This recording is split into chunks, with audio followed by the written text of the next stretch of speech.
Shalom, shalom, peuple de Dieu. Je vous salue encore tous au nom de Jésus-Christ, notre Sauveur, notre Seigneur, notre Roi des Rois, notre grand guérisseur, le Dieu des armées. Bienvenue encore à notre parole de guérison. Bienvenue à notre programme de guérison pendant les 30 jours de tous les mois. La parole de guérison d'aujourd'hui, 1er juillet. Le thème de notre message, le Seigneur suscite des libérateurs pour son peuple. Le Seigneur suscite des libérateurs pour son peuple. Nous lisons le livre de Juges, chapitre 2, verset 18. Lorsque l'Éternel leur suscitait des juges, l'Éternel était avec le juge et les délivrait de la main de leurs ennemis. Lorsque l'Éternel leur suscitait des juges, l'Éternel était avec le juge et les délivrait de la main de leurs ennemis. Chers lecteurs, peu importe à quel point votre situation peut sembler difficile, Dieu ne vous a pas oublié. Le Seigneur va vos luttes, entend vos prières et comprend chaque fardeau que vous portez. Tout comme il a suscité des juges pour délivrer Israël de l'oppression, il continue aujourd'hui à susciter de l'aide, à ouvrir des portes, à apporter des solutions et envoyer des encouragements à son peuple. Alléluia. Ne perdez pas espoir pendant votre saison d'attente. La compassion de Dieu demeure inchangée et son temps est toujours parfait. Faites-lui entièrement confiance, car le Dieu qui a délivré son peuple dans le passé agit encore aujourd'hui en votre faveur. Votre délivrance est peut-être plus proche que vous ne le pensez. Dieu entend votre cri, voit votre douleur et prépare déjà l'aide dont vous avez besoin. Au nom de Jésus. Je vais encore vous souvenir qu'aujourd'hui, nous écoutons et nous lisons la parole du 1er juillet, le premier jour de ces mois. Le thème d'aujourd'hui nous rappelle que le Seigneur suscite des libérateurs pour son peuple. Dieu est très miraculeux. Dieu est rempli de joie. Dieu est notre Sauveur. Chers lecteurs, l'une des plus grandes consolations que les croyants peuvent posséder au milieu des épreuves est la certitude de Dieu n'abandonne jamais son peuple. Les êtres humains peuvent ignorer nos souffrances, mal comprendre nos douleurs ou laisser d'entendre nos plaintes répétées. Mais Dieu demeure attentif à chacun de nos fardeaux. Tout au long des Écritures, nous découvrons un Dieu qui voit, un Dieu qui entend, se souvient et agit. Alléluia. Juge chapitre 2, verset 18, révèle le cœur compatissant de Dieu envers ceux qui souffrent. Lorsque le peuple d'Israël gémissait sous l'oppression et la détresse, Dieu n'est pas resté indifférent. Il est intervenu en suscitant des libérateurs pour le délivrer de leurs ennemis. Ces passages nous rappellent que l'aide divine n'est jamais absente, même lorsqu'elle semble tarder.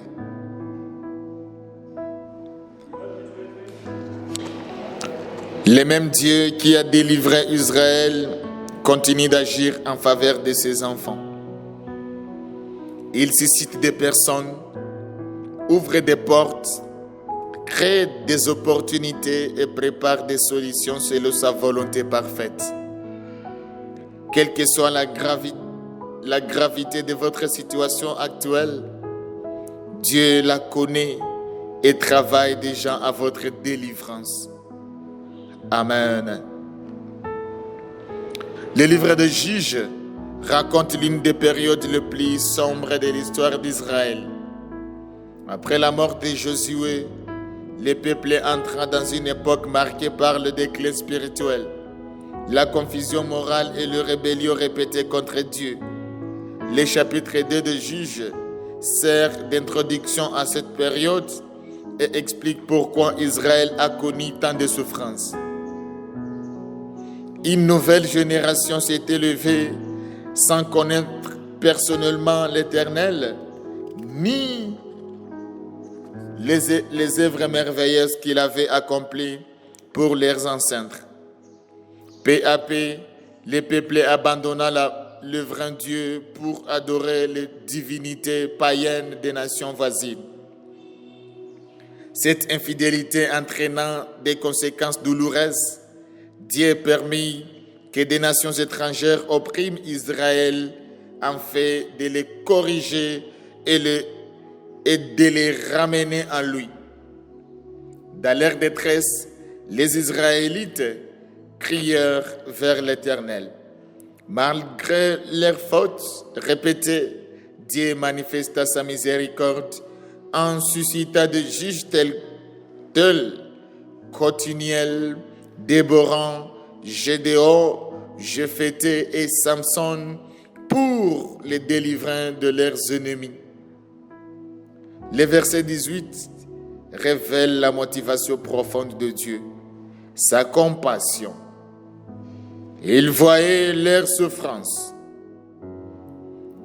entendait leurs gémissements et intervenait à leur faveur. Cette vérité nous montre que la grâce de Dieu dépasse souvent ce que nous méritons et que sa compassion demeure active même lorsque nous avons échoué. L'expression « susciter » souligne l'initiative souveraine de Dieu. Les juges ne sont pas choisis eux-mêmes et n'ont pas accédé à leurs fonctions par leurs propres moyens. C'est Dieu qui les a appelés, préparés et équipés pour accomplir leur mission. Au nom de Jésus. Cette réalité révèle que toute véritable délivrance trouve son origine en Dieu. Tout au long de l'histoire biblique, Dieu a suscité des hommes et des femmes pour accomplir ses desseins. Moïse, pour conduire Israël hors d'Égypte. Esther, pour sauver son peuple. Néhémie, pour reconstruire Jérusalem, et Paul pour annoncer l'évangile aux nations. Alléluia. Souvent, alors que son peuple souffre, Dieu est déjà en train de préparer la réponse. Le mot juge possède ici un sens beaucoup plus que celui des magistrats modernes. Les juges étaient des chefs, des libérateurs, des guides spirituels et parfois des commandants militaires. Ils représentaient les instruments par lesquels Dieu manifestait sa puissance salvatrice. Leur autorité ne reposait pas sur leurs capacités personnelles, mais sur l'appel divin. Leur vie nous enseigne que Dieu accomplit souvent des œuvres extraordinaires à travers des personnes ordinaires qui acceptent de lui faire confiance. L'expression « l'Éternel était avec les juges » révèle la véritable source de leur succès. Leur victoire ne pouvait ni de leur intelligence, ni de leur force physique, ni de leur compétence stratégique, mais de la présence de Dieu.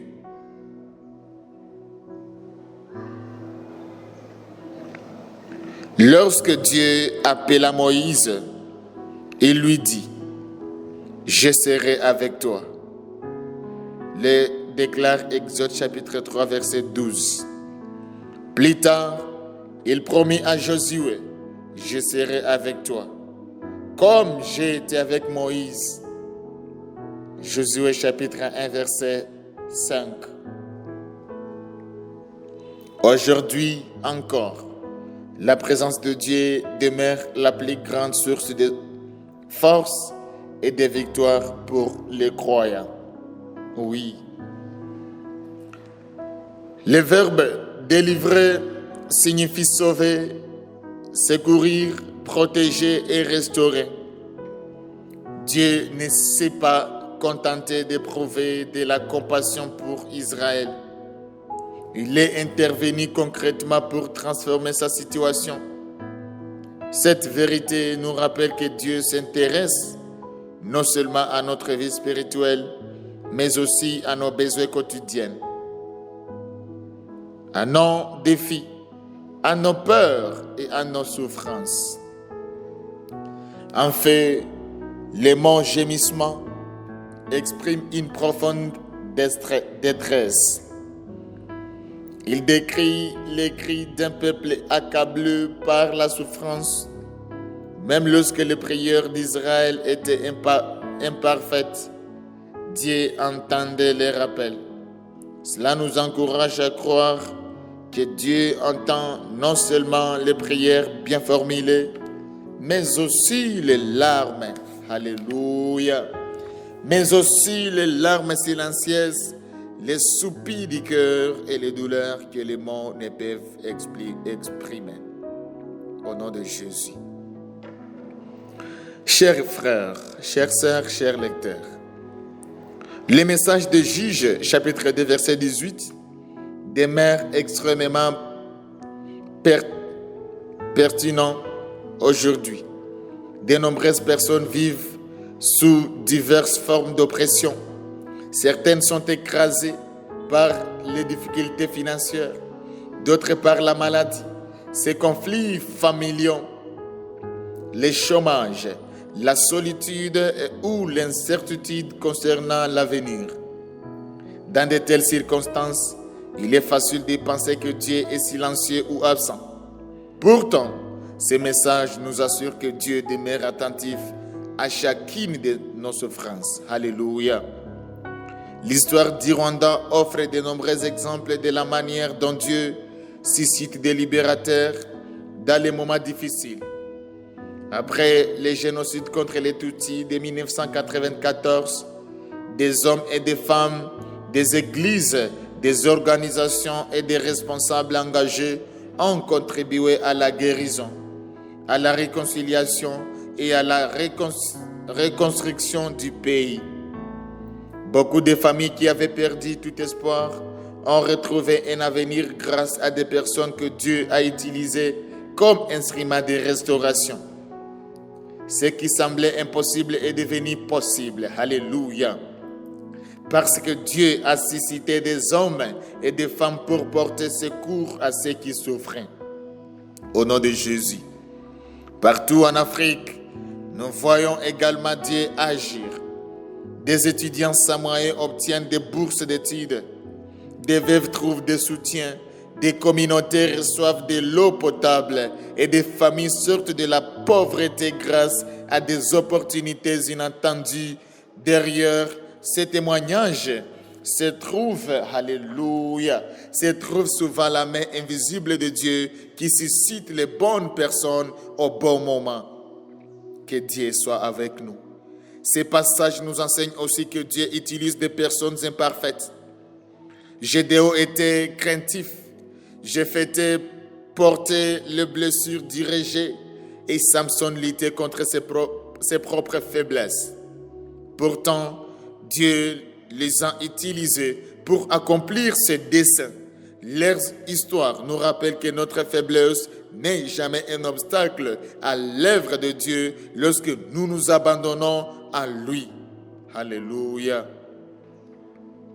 En fait, ce texte nous apprend que l'attente ne signifie pas l'abandon. Pendant qu'Israël souffrait, Dieu préparait des gens son libérateur. Pendant que Joseph était en prison, Dieu préparait son élévation.